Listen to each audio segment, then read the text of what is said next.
smalls, the vintage smalls. She's smart and cool, but not so tall, the vintage smalls. The vintage smalls. Today we're going to take our basic sleeve and using the slash and spread method, turn it into a two-piece lantern sleeve. Let's get to it. I tried a few different exercises from a few pattern books that I have, but the one that worked the best for me was by Helen Joseph Armstrong, Pattern Making for Fashion Design. It's a great book and it has a ton of resources in it. I actually got to take a class from her before and it was really inspirational. Today I'll be using this McCalls Minikin pattern, which fits this vintage countertop doll. She's about 30 inches tall, so I'll be calling out the human scale measurements for our pattern adjustments, but I'll actually be using about half of that because she's just small. I mostly will be following the short lantern sleeve design number 2 from Helen Joseph Armstrong's book.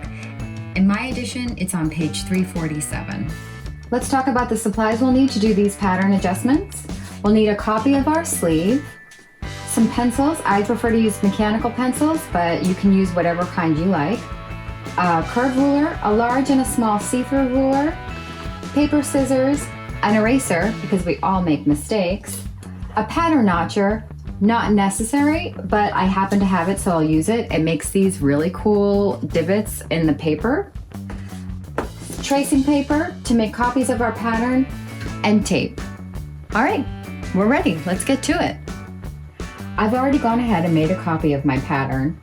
Our first step is going to be measuring from the underarm point down 5 inches. Remember, I'll be using half scale measurements because she's tiny.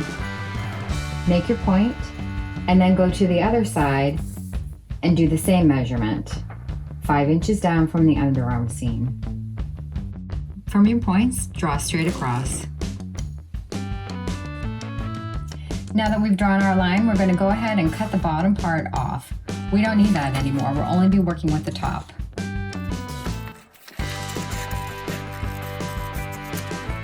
So in the sleeve, there's a nice curved line that sort of gives you a dimensional quality to the sleeve.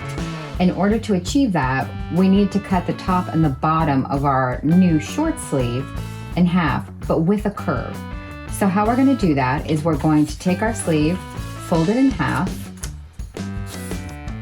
and starting approximately 3 inches down from the underarm seam, you'll mark a line point, and then taking your curved ruler, you're going to find that curve, which sometimes takes a second, and then draw your line. Now that you've drawn your style line, we're ready to cut. Armstrong recommends only using half a pattern to make this, so we'll do the same thing. I folded the pattern evenly in half, and I'm going to make my cut.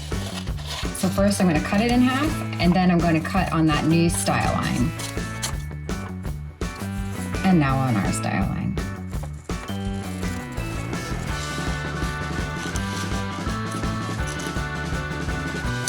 I'm going to label them and put, top and bottom, just for ease of reference. Top and hem. To begin creating our sleeve and using our slash and spread method, you'll want to place your top and lower portion of your sleeve on a folded piece of paper. As you can see, I've already gone ahead and folded this. And what we will do is we're going to separate this into 4 equal parts, just like Helen has laid out here. And leaving a hinge at the top, we will spread and create the fullness for our lantern sleeve. I've gone ahead and taped my top and bottom together, and we're going to split this into 4 equal parts.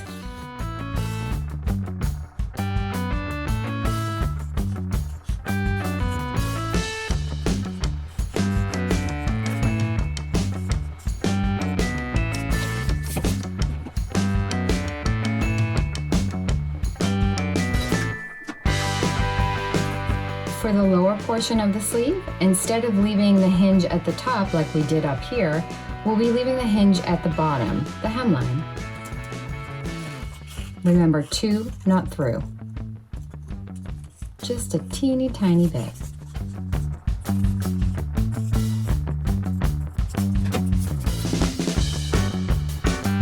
In case all of this hardcore pattern making is giving you brain drain, here's a tiny kitten. Now we're ready to add our fullness between the sections that we've created. The book indicates that we should add 1.5 inches between each of the panels. So 3/4 at the center, because remember this is on the half, so the other 3/4 is on the underneath side. The only difference is when I sewed this up previous, I felt like there was too much fullness in the underarm point. So I'll add a tiny bit less than the 1.5 inches. To save time, I've already created the top one and added the fullness there. And now I'll work on the bottom one. And it's going to match exactly, because remember, these two pieces are going to sew together. So you want the same distances between both of them. So you can just double check your measurements and add the distance the same on the bottom.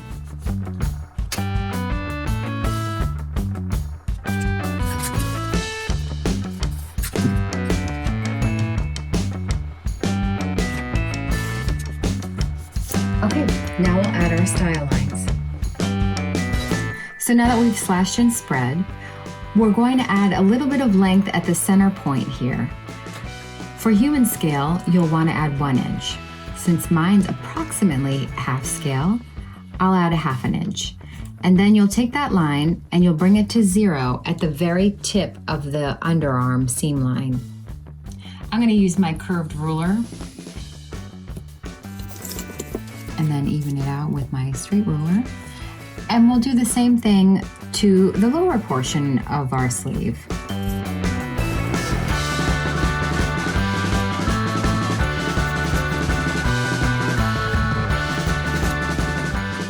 Believe it or not, we're almost finished. Our last step is we'll copy off the rest of the pattern, including our notches and marking our center point for top and bottom, and then we're going to cut it out.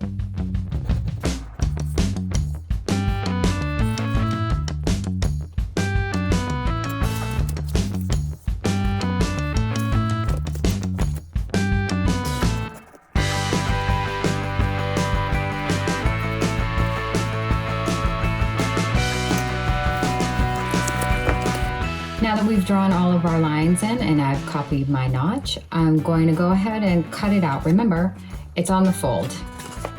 It's actually nice to cut patterns out on the fold because then you get a perfect mirror image on the other side if you're doing something symmetrical. Another tip is when you're cutting, you want to cut off your pencil line. If you keep your pencil line on there, then you're actually adding a tiny bit to the pattern.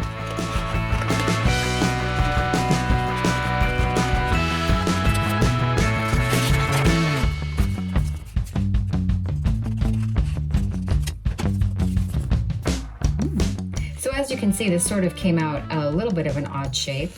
So you can just go ahead and smooth off that line right there.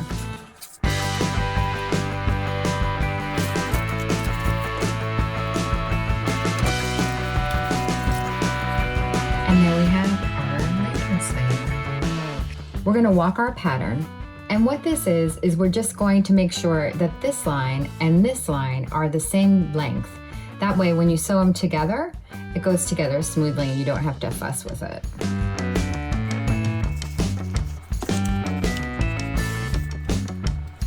So once you've walked your pattern and this line work together nicely, the last thing you're going to do is add seam allowance to the bottom portion of the upper sleeve and the top portion of the lower sleeve so that you have something to sew together. I like to mark my grain lines. Always mark your grain line. It gives direction to whoever is cutting and sewing this, including your future self. Label it and then make your notches for your center points, and I like to do front and back as well. So this is what our finished sleeve will look like. And the slash and spread method for the pattern making, it's the same whether you're doing a human scale or a minikin scale. And stay tuned because we're going to have more adventures with our Minikin. Thanks for watching.